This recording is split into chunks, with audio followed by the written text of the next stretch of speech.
Hello and welcome to this video course on how to use WordPress Gutenberg editor.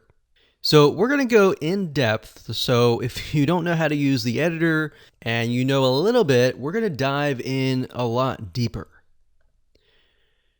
So this is video number 1, which is the introduction. So let's talk about Gutenberg and a little bit about it. Gutenberg was created as more of a drag and drop dynamic editor. Now, there are pros and cons, so I want to make sure that you are able to see both sides. Some of the pros include the following. Number 1, it provides more screen space. Number 2, it's more dynamic with blocks.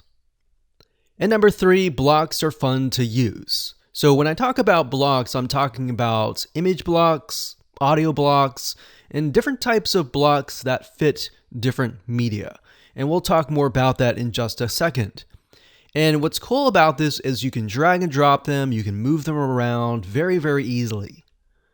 And number 4, it also works great on mobile. Now, the primary con or disadvantage is that although it's listed as beginner friendly, the reality is that it has so many options that it can get really quite confusing. And that is why we will go over most of the important areas in this video course. With that said, I like to give you a quick overview of what's inside this video course so you know exactly what to expect. So this is video number 1, obviously. Video number 2, we're going to give you a quick overview of the user interface.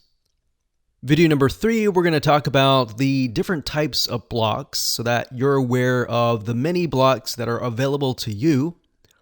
Video number 4, we'll talk about using the sidebar, which is on the right-hand side, that pertains to each block. And number 5, we'll talk about common blocks that are available to you. And of course, video number 6, we'll talk about formatting blocks. So as you can see here, I'm breaking it up into simplified videos. I don't want to put all of these into one video to overwhelm you. All right.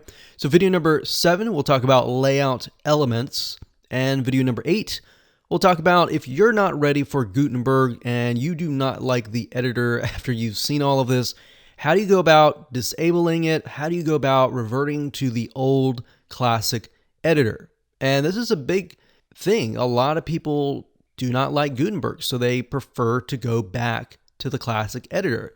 So we want to make sure that you have the options available to you if you choose to go down that route.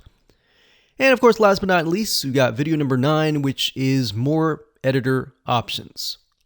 In terms of getting started, it's pretty self-explanatory.